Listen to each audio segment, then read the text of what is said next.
जो कि इलेक्ट्रिक सार्फिन पर जो है बिजली का बोझ पड़ा है, इस हवाले से आप क्या कहेंगे? जी बहुत शुक्रिया। देखें जी, ये तो होता है कि मरे को मारे शाह मदार और ना।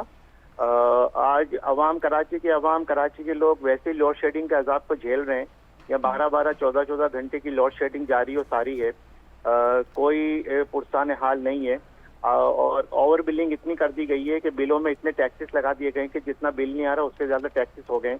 और अभी फिर से दोबारा से कल हमने देखा कि नेपरा ने फिर से के इलेक्ट्रिक को तकरीबन 4.5 रुपए जो है वो पर यूनिट बढ़ाने की इजाजत दे दी है। अब ये पर यूनिट तकरीबन मेरे ख्याल में कराची में 60 से 65 रुपए का क्रॉस कर गया है। अब आप बताएं ना, लोग क्या करें? लोग खुदकुशियां करने पे मजबूर हैं, बेरोजगार हो चुके हैं, काम धंधा है नहीं। लेकिन ये है कि के इलेक्ट्रिक को तो बस अब इस हाल में भी, आज भी यहाँ कराची में गर्मी बहुत है और लोड शेडिंग जारी हो सारी है। रात के औकात में लोड शेडिंग जारी हो सारी है। और अब तो पूरे मुल्क के पाकिस्तान में मौसम ठंडा हो रहा है।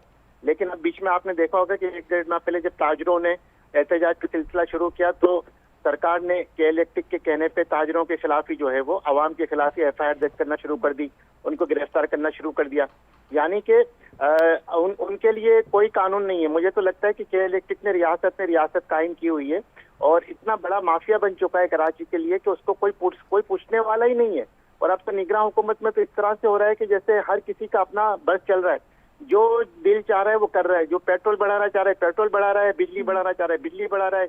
गैस के नरकों में इतना इजाफा कर दिया गया है और दीगर जो मसाइल है वो तो पीछे चले गए हैं। बच्चों की एजुकेशन है, बच्चियों की शादियां हैं, लोगों के घरों के अखराजात हैं, कोई पूछने वाला नहीं है। कराची के लोगों की यही डिमांड है कि जी वफाकी हुकूमत फील्ड पर इसका नोटिस और यकीनन सलमान मुजाहिद साहब, हम यही देखते हैं कि आवाम यही कहती है, यही दुआएं करती है कि हम बच्चों के जो हैं वो स्कूल की फीस अदा करें, जो घर में रोटी आनी है, खाना आना है, उसके पैसे दें, या बिजली के बिल अदा करें। और जो बिजली में, और आपने जो एक कानून की बात की, और यकीनन कानून जो है वो मखसूस तबके के लिए है।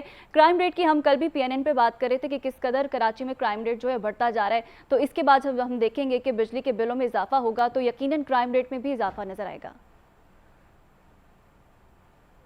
क्राइम रेट को अगर आप बिजली के बिलों से नफी करेंगे तो मैं समझता हूँ कि ये ज्यादती होगी। ये एक फिनोमिना बना लिया गया है कि जी बेरोजगारी बढ़ रही है तो क्राइम बढ़ रहा है या स्ट्रीट क्राइम बढ़ रहा है।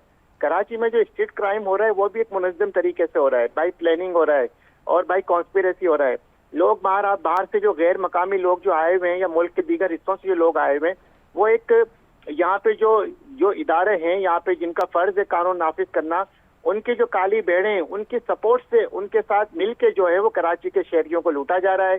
स्ट्रीट क्राइम जो है रैम्पेंट है। यहाँ पे स्ट्रीट क्रिमिनल जो है वो शहरियों को मार रहे हैं।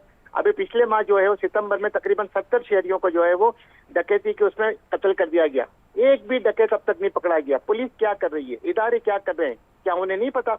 क्या इलाके के SHO को नहीं पता होता कि उसके इलाके में कौन कौन क्रिमिनल है, कौन कौन डाकू है, कौन कौन कातिल है? अगर वो चाहे तो फौरी तौर पे कंट्रोल हो सकता है। सलमान मुजाहिद साहब, ऐसा ही है, कराची में इस कदर मसाइल हैं, इस मुल्क में इस कदर मसाइल है कि आवाम को नहीं पता वो कहाँ जाए और किससे इंसाफ की दुहाई करें। लेकिन इस वक्त जो बिजली के प्राइसेस बढ़े हैं, इस पर आवाम को क्या करना चाहिए? क्या रद्द अमल देना चाहिए? क्या एहतजाज की तरफ जाना चाहिए? क्या ऑप्शंस क्या हैं? ऑप्शन तो ये है ना कि आवाम ने जब एहतजाज का सिलसिला शुरू किया तो FIR दर्ज करना शुरू हो गई। आवाम को जो है वैसे ही रियासत ने डरा दिया, स्टेट ने डरा दिया। यहाँ पे नेपरा और के इलेक्ट्रिक का भी नेक्सस है और यहाँ पे जो सरकारी इदारे हैं और के इलेक्ट्रिक के उसका भी नेक्सस है।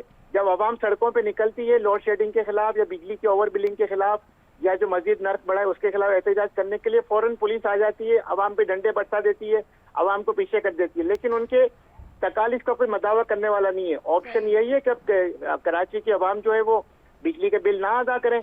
मैं अपील करूंगा अब अपनी तरफ से कराची की आवाम से कि इलेक्ट्रिक के बिजली के बिल अदा ना किए जाएं। सलमान साहब, अभी जो आप कह रहे हैं कि बिल ना अदा करें उससे तो मामला और ख़राब हो जाएंगे और हमारी मैशत की जो हालत है, ये सब चीज़ें पाकिस्तान इसका मुतहमा।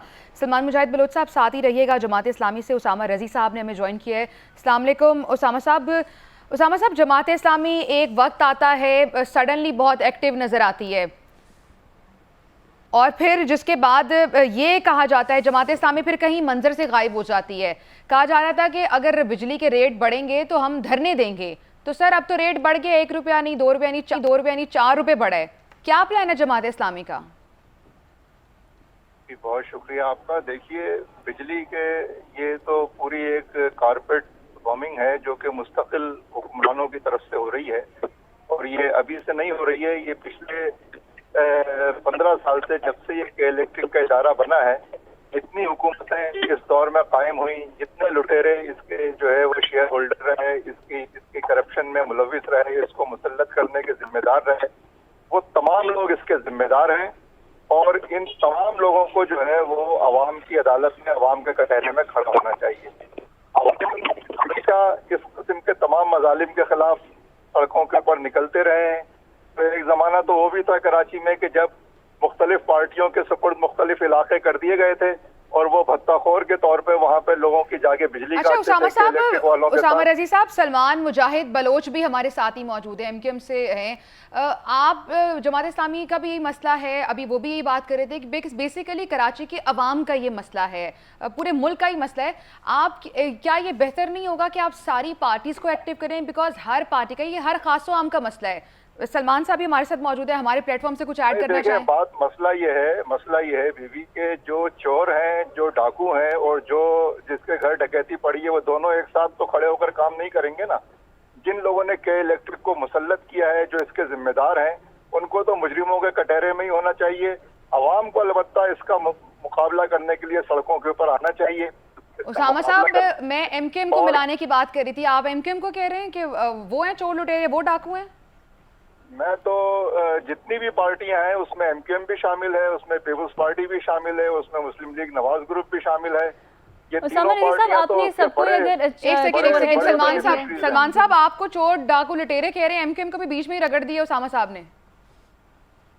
देखें, मसला ये है कि मैं उसामा साहब की बात का जवाब नहीं देना चाहूंगा। मसला कराची की आवाम का है, कराची के गरीब। लेकिन बात एमक्यूएम पे आ गई है, जवाब तो देना पड़ेगा आपको, बहैसियत एमक्यूएम के आप पार्टी के रहनुमा हैं। देखें, एमक्यूएम अपना जो काम कर रही है, एमक्यूएम जो अपना किरदार अदा कर रही है, एमक्यूएम ने अभी हुकूमत के आखिरी दिनों में वजीर आजम से मुलाकात करके वजीर पानी और बिजली को खुर्रम दस्तगीर को यहाँ बुलाया था और के इलेक्ट्रिक ऑफिस में जाके मुलाकात की थी और जो 43 अरब रुपए के जो टैक्स लगवा रहे थे उसको खत्म करवाया, माफ करवाया।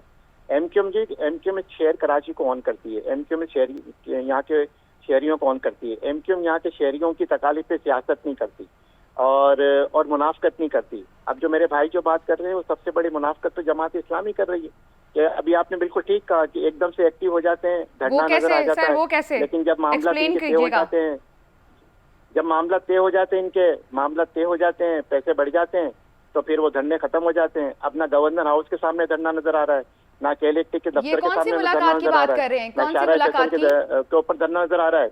लेकिन बात यह है कि पूछा ये जाए कि आप अगर कराची के अवाम के दावेदार हैं, उनकी नुमाइंदगी के दावेदार हैं, तो आप कहाँ हैं? अच्छा सलमान साहब, एक सेकंड, कत्ता कलामी माफ कीजिएगा, इजाफा हो गया है। सलमान साहब, कत्ता कलामी माफ। उसामा साहब वो कह रहे हैं कि मुलाकातें हुई हैं, आप लोगों की डील हुई है, पैसे बढ़ गए हैं और फिर धरने का प्लान कैंसिल कर दिया है, ऐसा हुआ है कुछ? नहीं, ये तो वो कह रहे हैं ना। मैं तो ये कह रहा हूँ कि जितने मुजरिम हैं इस सिलसिले के, उन मुजरिमों को कटहरे में आना चाहिए। उन मुजरिमों में वो तमाम पार्टियां हैं कि जो इससे पहले हुकूमत में शामिल रही हैं। लिहाजा जब तक ये कटहरे में नहीं आएंगे उस वक्त तक मसला जो है वो चलता रहेगा। अलबत्ता आवाम को अपना प्रेशर बढ़ाने के लिए इन तमाम लोगों के खिलाफ रिजी साहब, आपने जिस तरह कहा कि तमाम पार्टियां ही चोर हैं और सलमान मुजाहिद ने आपके सवाल का जवाब देना ज़्यादा ज़रूरी नहीं समझा, लेकिन हल क्या है? आप क्या दोनों पार्टियां मिलकर, क्योंकि कराची आवाम का बात करनी है ना आपको, तो आप दोनों जो हैं बेसिकली आवाम के लिए खड़े हैं, तो आवाम के लिए आप दोनों मिलकर क्यों नहीं कोई काम करते? और आपके पास क्या ऐसी इस्लाहात हैं, क्या इकदाम है जो आप कर सकते हैं कि कराची को इसमें से निकाल सकें? एमक्यूएम कोई पार्टी नहीं है। एमक्यूएम तो जो है इस मुल्क पर मुसल्लत खुले और छुपे हुक्मरानों का एक हथियार है। लिहाजा उनको तो आप हटा दें सियासी जमातों की फहरिस्त से। हाँ, सियासी जमातों को तमाम इशूज के ऊपर मुश्तरका जिद्दोजहद करनी चाहिए अपने अपने प्लेटफॉर्म से। जमात इस्लामी कर रही है, करती रही है, पहले भी किया है, और जमात इस्लामी इस वक्त कराची की वाहिद तर्जुमान पार्टी है। ये किसी के कहने से, किसी के ना कहने से। उसामा साहब बजा फरमा रहे हैं आप, लास्ट क्वेश्चन, आप कोई धरना देने जा रहे हैं अभी जो ये बिजली के रेट्स बढ़े उस पर?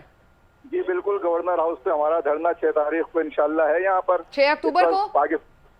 6 अक्टूबर को, और वो शुरू होने का ऐलान है, खत्म होने का नहीं है। चलें सलमान साहब, आपकी बात का जवाब आ गया कि कोई डील नहीं हुई, कुछ भी नहीं हुआ, धरना वापस नहीं गया, धरने की डेट उन्होंने दे दी है, 6 अक्टूबर को धरना देने जा रहे हैं गवर्नर हाउस के बाहर। मोहतरमा, मैं कराची में रहता हूँ, कराची के सबसे बड़े स्टेक होल्डर हैं। इनकी ख्वाहिश तो हो सकती है कि एमक्यूएम कोई सियासी जमात नहीं है। एमक्यूएम अल्हम्दुलिल्लाह अभी से नहीं, पिछले 35 सालों से मुल्क पाकिस्तान में, सिंध में, कराची में सियासत कर रही है। और MQM की बदौलत इनकी तकलीफ मैं समझ सकता हूँ। जब से MQM ने अपनी पार्लिमानी सियासत का, इलाकाई सियासत का आगाज किया, जब से जमात इस्लामी कराची से वाइप आउट हो गई, अभी भी MQM ने बल्दियाती इलेक्शन का बाइकआउट किया तो इनके जो है चेयरमैन वगैरह बन गए, लेकिन फिर भी हाफिज नईम साहब मेयर तो नहीं बन सके। अभी गवर्नर साहब ने कहा था ना कि मैं नादरा वालों से गुजारिश करता हूँ इनके नाम के साथ मेयर लगा दें। देखिए ये जो धरने की बात कर रहे हैं ना, अभी इमीडिएटली धरना देना।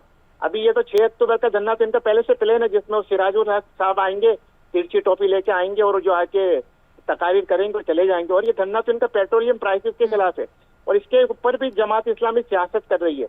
क्या इन्होंने मुल्क के पाकिस्तान में सलमान मुजाहिद साहब एटलीस्ट कुछ तो कर रही है जमात इस्लामी, एहतजाज कर रही है, कोई डेट तो दी है, लेकिन MQM बिल्कुल मंजर से गायब नजर आती है। पहले MQM टूट फूट का शिकार रही, जिसके बाद हमने देखा कि MQM चले मिल तो बैठ गए, लेकिन उस तरह से एक्टिव नजर नहीं आ रहे हैं कराची की सियासत में। बहुत शुक्रिया सलमान मुजाहिद बलोच, MQM से आपका ताल्लुक था और जमात इस्लामी से उसामा रजी हमारे साथ मौजूद है। हमारी ख्वाहिश है कि जो कराची का मामला है, जो आम आदमी का मामला है, जो मसला है, वो हल होना चाहिए। जो सियासी जमाती जिनको मिल बैठ उनके लिए कुछ काम करना चाहिए, वो आपस में इस वक्त गुत्तम गुत्ता है और ये अदम बर्दाश्त जो कि हमारी अवाम में भी है, हमारे आप जिस खबर की बात कर रही है ना, जी। वो हमने बताना है अपने नाज़रीन को और उसका पस मंजर भी बताना है कि कैसे लड़ाई हुई, क्या हुआ, सब कुछ बताएंगे।